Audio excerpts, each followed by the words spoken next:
This podcast is intended for mature audiences only and may contain content that could be triggering. Please listen with discretion. We learned in episode 2, Stephanie's childhood was already marked by instability. By 6th grade, she had lived in 6 different homes and attended 4 schools. Her father's beatings, including one that left her unconscious, became normalized abuse, turning violence into a constant in her life. And I'm going into 6th grade. I had a cousin, like one that was close to my age. And so I had a little built-in friends group already because of her. And then I realized I was a little heavier set than the other kids at the time.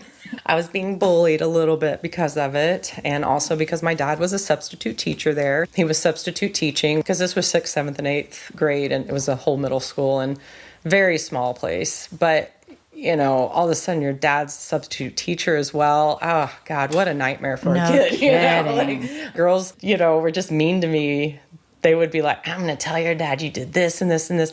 Like things that weren't true. And I was like, I don't think they realized. I was like, if you tell my dad that, like, I will be murdered. And I didn't even do it, but he won't even ask me if I did it. He'll just believe you. And so my lovely grandmother, who in all innocence put me on my first diet, went on the Spicer's diet, which I'm sure no one's heard of, but it was little bags of these wheat puffs, basically, and they had them in like chocolate, barbecue, sour cream, and onion, you know, flavor. It was like 100 to 120 calories a bag.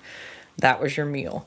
And so I lost weight very quickly because I had the companionship of my cousin, and I could escape to her house. And her mom was a school teacher as well, and she was just very nurturing and just very kind and sweet. And they always had Chips Ahoy cookies at their house too, which was really cool.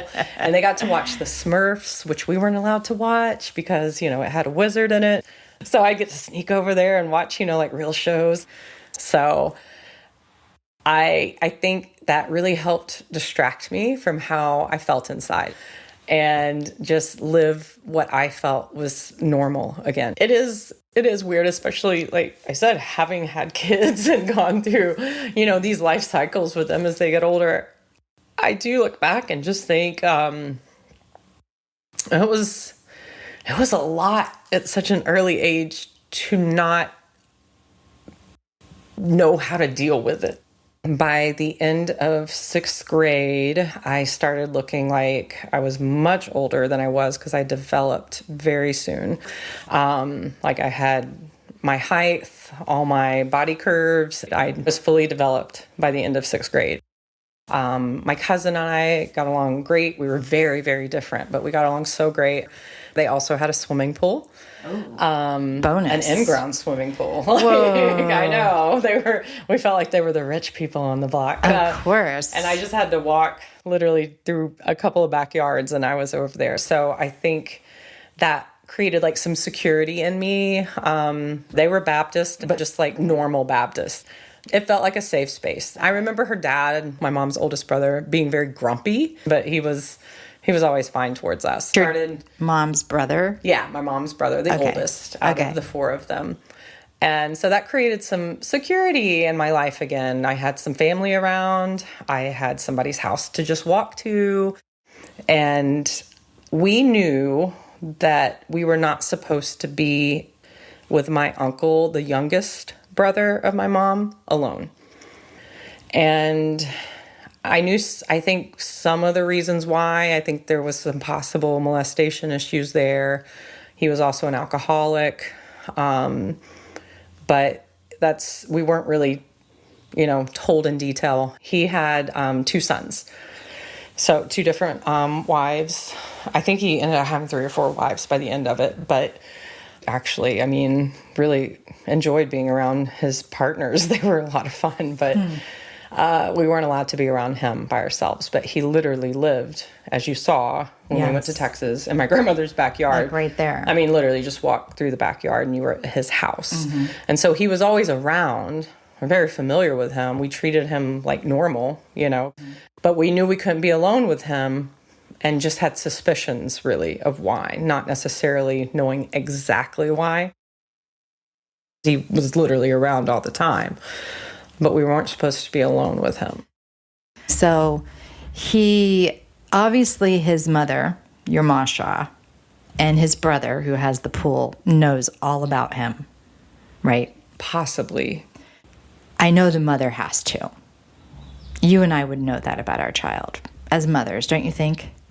I feel like my answer would be yes, but at the same time, I mean, her mom was probably, who knows, living in her own trauma and wasn't grounded, to realize. I have no idea. I can't even answer that. Yeah, I can't speak for it because I know too many people that things have happened behind closed doors, and I've been in that situation myself where I had no idea something was going on. Yes. So in the summer, we were allowed to go to the pool at my cousin's house by ourselves because I was old enough at that point. And there was no one down there, and I went down one day to just get in the pool. And I was down there by myself, just, floating around, having a good old time, being alone. And my uncle, the youngest brother of my mom, comes down and gets in the pool. And all of a sudden, I remember feeling that feeling of like, oh no, I'm alone with him. And the next thing I know, very quickly, he is just, talking to me, making me laugh, like just being a normal uncle, and then making sexual advances towards me. And I remember trying to get out of the pool on the ladder.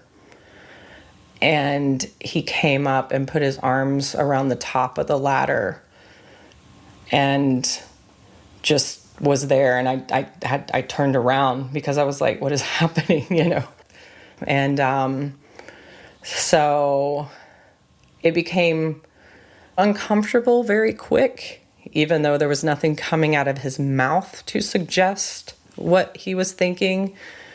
His actions were very suggestive. Mm-hmm. And I know I'm not supposed to be alone with him. And all of a sudden, I can feel feelings in my body that aren't comfortable. And I know something's not right. But then as he sees my nervousness, he also gets out of the pool. And he offers me a cigarette. And I had never had a cigarette before.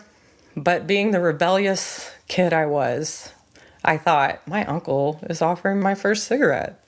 It's a kind gesture. He offers me the cigarette, and I decide, I'm going to be bad, I'm going to be bad. Because I always felt like I never got to do anything. I never got to go to sleepovers. I never got to go to the school dances. I didn't get to try out for cheerleading. I was just like, at this point, I was Give me the cigarette. Yeah, starting to feel like that giving up. Like I never get to do anything. So I'm going to do this. And there was a little shed. I think it was a shed by a garage off the side of the pool. And so we go into this shed, and it is dark. And I remember lighting the cigarette. And I don't even remember, puffing on it I didn't even know how to smoke a cigarette. I don't even remember puffing on it, really, or anything. But in my mind, everything goes black. I don't remember walking home. I don't remember anything that happened. I don't remember smoking the cigarette, putting the cigarette out, anything. I just remember going into that shed and then, after lighting a cigarette, it's just black in my mind. And I couldn't talk to anybody about that because I was down there and I was by myself with him, and therefore it was my fault. And from that moment, I think blanked out that memory from walking in the shed on. I know a lot of people have gone through some really horrible things, and I don't know how they make it out because my things feel so minimal compared to others, but it was still so much. It was so heavy.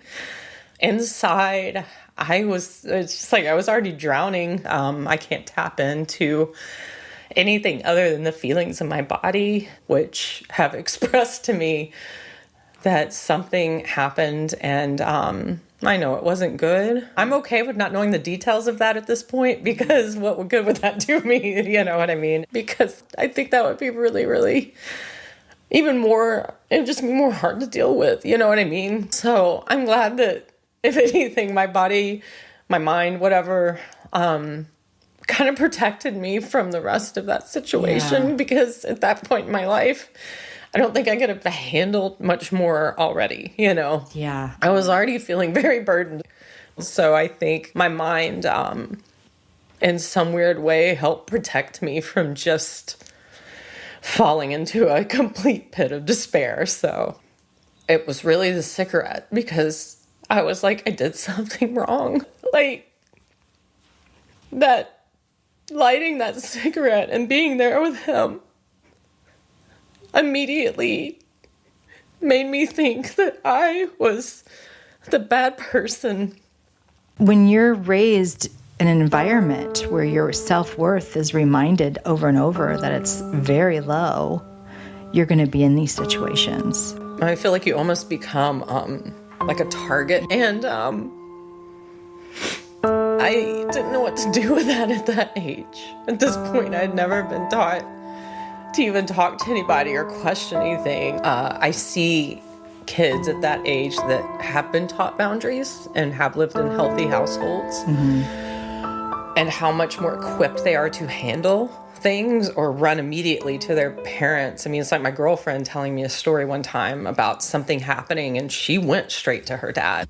It's not something that happened to her, but you know what I mean? It was just like she knew she could trust. I was already just holding on to what felt like the weight of the world. But also I had the demeanor of like a happy person, because that was just my natural state, you know? So I was really good at, I think, people just not even probably thinking to ask most of the time, because my grandmother would always tell me, like, she loved hearing me laugh because it made her laugh. I had the best laugh, she would tell me. I was naturally just happy, but I was carrying a lot of internal stress already at a young age. I needed somebody to help me. I mean, luckily for me, I think the thing that has really helped me was the love I had for my Mimi and my Pop. Even though I couldn't talk to them, I still felt safe with them, and I felt loved. And I think that is the one thing through my whole life I have held on to. Like, that feeling they gave me, that experience I got to have with them, helped me understand that something existed out of what I was feeling. Because I've had so many people ask me over the years, they're like, how are you still here? How did you escape this? How are you still happy? You know? And I think it's because whatever they gave to me, I held on to so much tighter than I did even all the other stuff. Because I wanted so badly. I knew that somewhere in life that existed, you know? Do you remember seeing him the next time? Like, you're around people? Or what was it like when you saw him again? I don't remember.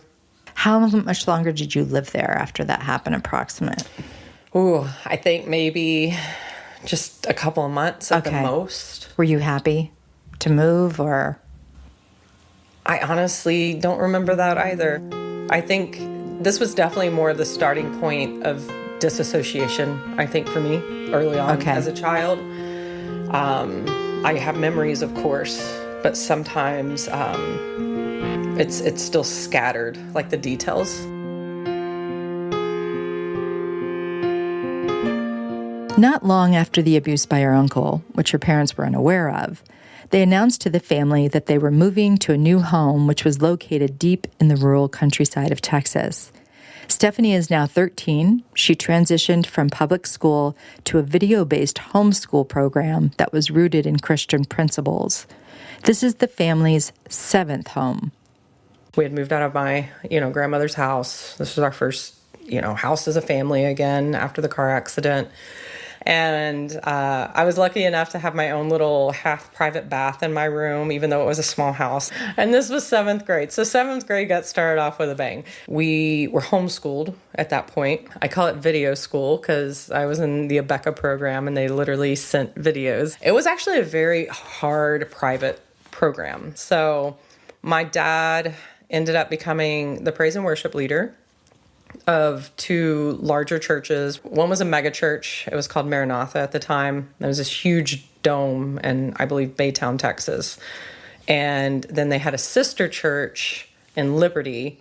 And there was always a band behind him, and he got everybody, revved up for the service. And so, get that service kicked off. And then my mom, she was with him a lot, even when he was at church, like doing things. I would a lot of times watch my video school, schooling by myself. My parents weren't there, But my mom was not technically, I don't think, working at the time. I could be wrong, but I don't think she was.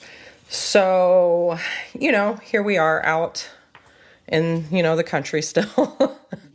My parents, were still trying to get in the hierarchy of the church. And, my dad started out as the praise and worship leader again, but that was never his end goal. And so us, specifically me, because it's my perspective, was being the perfect children for this pastor life. And I was, once again, never good enough. And so there were a lot of beatings. I mean, there were times my dad would slap me across the face until it knocked me down. And I remember one time standing up and saying, like, "Don't you ever slap me like that again. You knocked me down on the floor." And he's like, "If I would have slapped you hard enough, you would have been smeared across the wall." And so I never said anything again. I was terrified.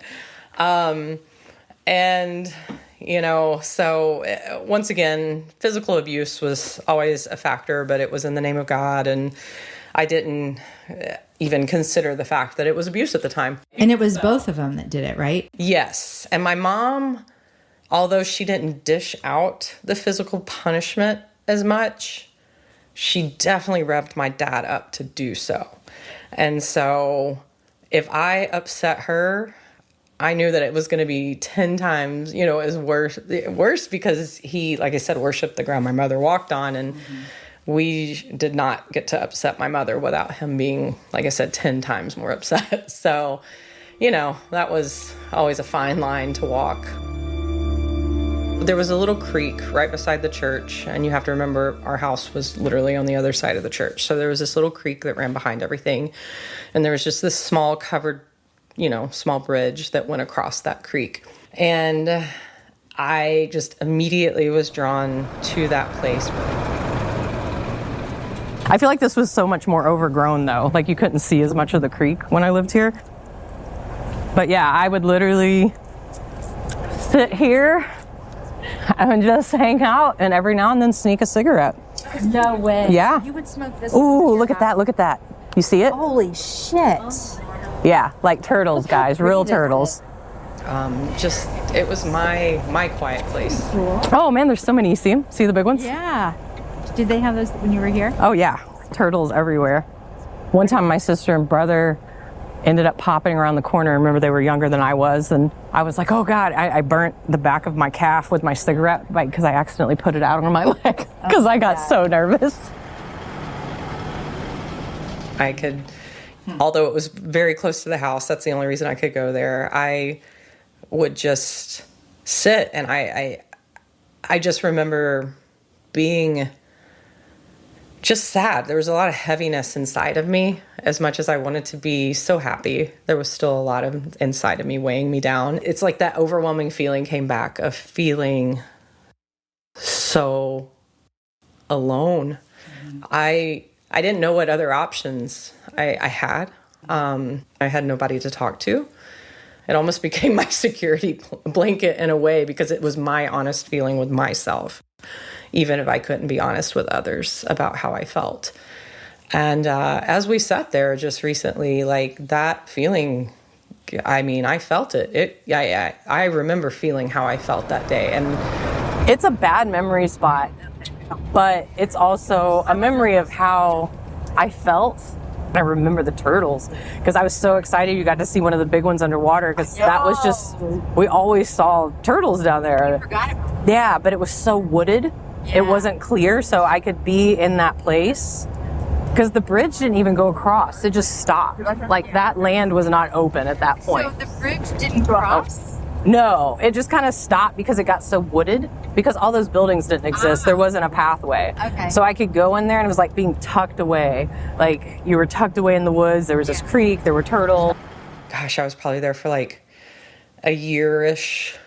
I remember also just feeling so badly for that child back then, now that I'm an adult. And I didn't know that. And I gave up on me because no one had ever even given me anything like that to work with. People pleasing. That's the only thing, I had learned was people pleasing in the name of Jesus. It's a hard story to share. Like consent and rape over the years. I didn't know anything about that when I was younger, and just, educating myself with things as I've gotten older. I would love to just Hang out on that? Yes. So my dad and I would play basketball over here, which is the court still, which is funny. Yeah, not here. He knew the pastor here, but we lived in the parsonage next door. Really? Yeah. I was 13. That's why I haven't been back since I've been 13. Our first stop in Texas took us to the church and house where Stephanie once lived and worshiped, a space that is now part of a men's reform facility. We were invited inside the chapel, where she remembered being baptized. The man showing us around was welcoming, and he agreed to give us the tour. I'm Stephanie. Stephanie? Yeah, nice to meet you. You can leave this Okay, cool. So this was the chapel. Because isn't there a baptism up here? Yeah. I totally forgot about that until just now. Yeah, I was baptized in here. So strange. In that little place right there. What? It's not a church, no, ma'am. It's just the acts. Absolutely. Yeah. That's wild. I totally forgot I was baptized here until I just, when I walked up those steps, I was like, I remember those steps. Because I was really young. So Roger was one of my dad's pastor friends, and he pastored, this was before we even moved over there, though. He pastored this church. I think that's where that association came from, that we ended up there. And he's the one that baptized me here. I remember how old I was. I was very young. The rows of worn-out oak pews had sat many God-fearing church members for decades. The front row, facing the small raised stage, was always reserved to cradle the preacher's kids, informally known as PKs. To the right, on the small stage, sat the pulpit, from which the pastor delivered the message of God. And directly above it, built into the wall, was the baptismal font, a water-filled vessel, much like a bathtub, now an empty, silent fixture at the center of it all. And I had a friend that was able to come sleep over one night from our youth group, and that was a rarity. So I was very, very excited. I played my cards wisely, and so this friend, she wasn't a bad friend. She wasn't a bad influence, anything like that. But that night, she's like, we should sneak out. And I remember thinking like, oh my God, I have never thought about that. Never considered that. The bad child. Right. Never thought about sneaking out. No. And then all of a sudden I'm like, well, that's cool. I mean, we're not doing anything. We're just roaming around in the dark, country, whatever. I mean, my adrenaline is so pumped at this point for sneaking out. And we go over to the church and we go over to the bridge, just roaming around.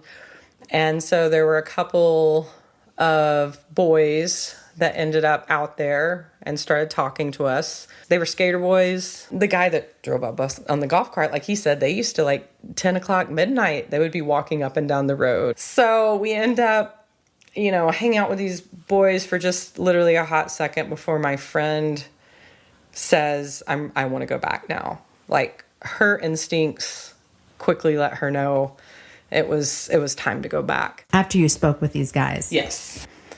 And so she's smart enough that she's been taught that maybe it's time to go back inside. All of a sudden I realized, I have these newfound friends out in the country. Was not super happy about me staying out, but that was that. Morning came, we all go our separate ways. But I end up sneaking out again by myself. And eventually I was over at these guys' house. They lived nearby, so it was like a walk down the street in this tiny little house. And they said, come on over. Yeah. And so I was like, oh my God, I've been contemplating on this bridge whether I die or run away. And well, now I've got some friends. So this is going to be great. As we stepped away from the church, we started down the country road where Stephanie had lived. I want to paint a picture for you. It was humid and thick with the scent of rain. If you've ever been in the South, you know these roads. Black asphalt embedded with rough stones, and the roads are edged by deep red dirt. We walked toward a house, both of us knowing what it represented. As I listened to Stephanie and her nervous laughter, I was anxious, and I could tell she was too, as this was the place where the unthinkable had happened to her. It was like a crack house, basically.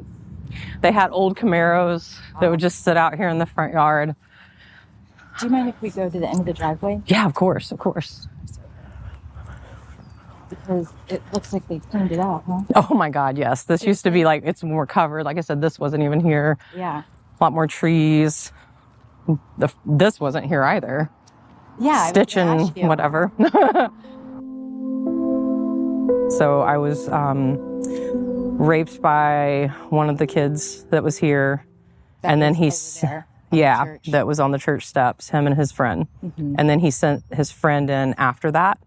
It was the back room on the corner of this house. Okay. And I ended up in a room, and the next thing I know, after he was done with me, he said, "Don't move." And then he sent the second guy in. And I remember there was a bathroom. It's so there's that front room, and then there's the room behind that, and there's a bathroom in the middle. And I did not even know what a hymen was. It took me years to even realize I think I was victimized and raped, because once again, I felt like it's my fault. I was in the wrong place at the wrong time. I shouldn't have been out there. I shouldn't have snuck out. And I never even called it rape for a very long time. But there was no consent, and there was kicking, and there was no's, and it still happened. First of all, that I could be by myself, even though I was lonely all the time. It was like that I could just sit there and look at the creek and contemplate either suicide or running away. And so it was a weird feeling to sit there and have all that, all of a sudden I was just like, ooh, that sucked, that feeling back then, being so young and not being able to identify even why or where those feelings were coming from and why I felt so much pain, because I just thought I was such a problem child. Everything hurt so bad. I didn't even know anything about sex. I had no sex education up till that point other than abstinence. And yeah, they threw me a white towel and said, clean up. I didn't know what was happening to my body either, except that I was bleeding to death all of a sudden from what just happened. And I dismissed myself from the house and went home. I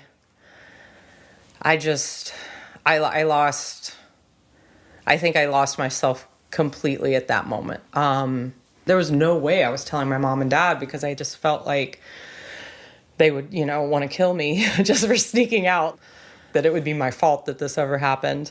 And so I kept sneaking out. You did. So you kept going back to their house? It became like an escape from my reality at home. I think I just stopped trying to feel anything. I did try to run away. Can you tell me what that looked like? You can laugh about this, and I would totally understand, but I was struggling in ways that I don't even understand, but my parents didn't know what to do with that. So I packed a bag. I even put 2 rolls of toilet paper in it. I don't know why that was important, but that was very important to me. I mean, I was running away from everything. I was running away from them. I was running away from my parents. And for some reason, I left the bag in my closet, still at home. I planned so well up through the toilet paper, and then after that, it all fell apart. And I went across the street to this same horrible house that I had been going to, and I snuck into one of the back of the cars and just thought I just needed to sleep for a little bit. At their house? Yes. And why do you think you went there? I just didn't know where else to go. And so I snuck into one of the back of the cars, and I fell asleep. And nobody knew I was out there. It still felt safer than home. Like, home was never safe.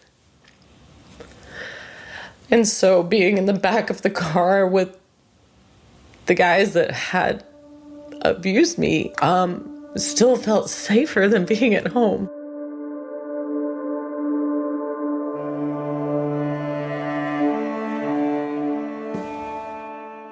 I remember waking up to the sound of my parents.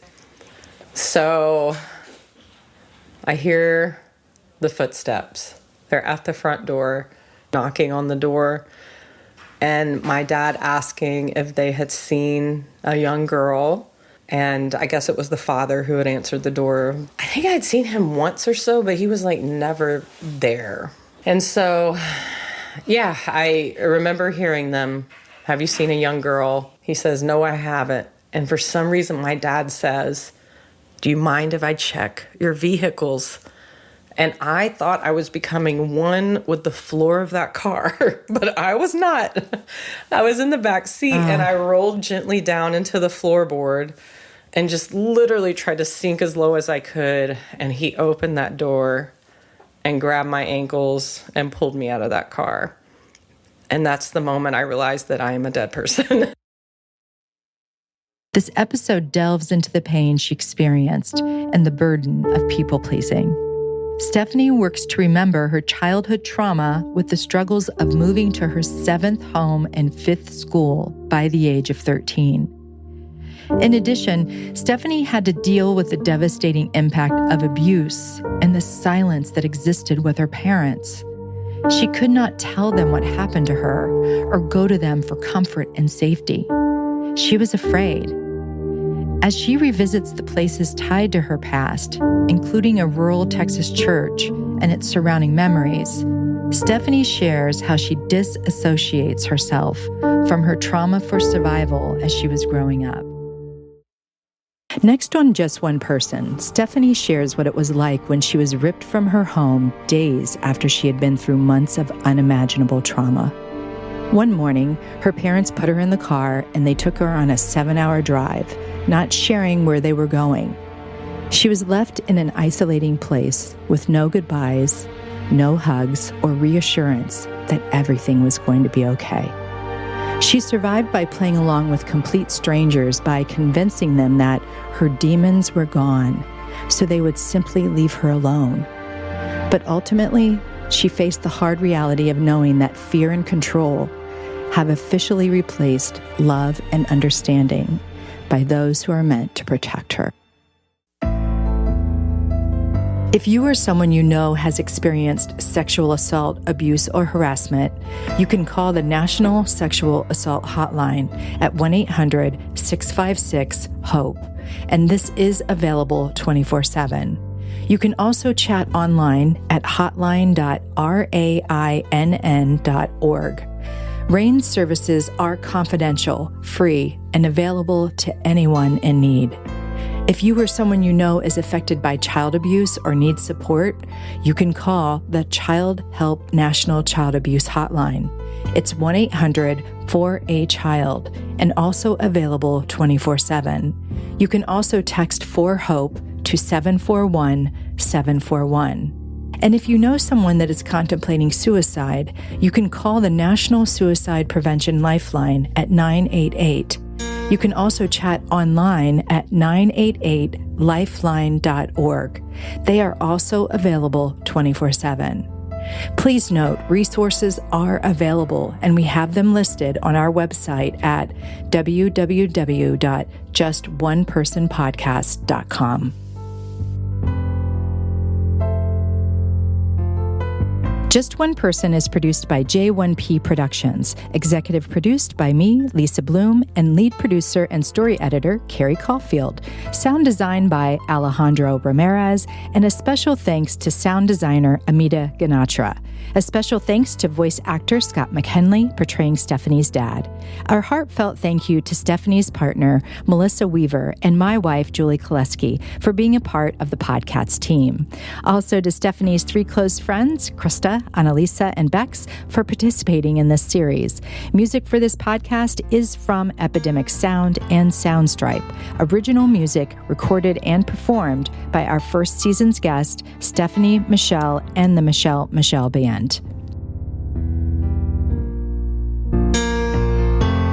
I am the preacher.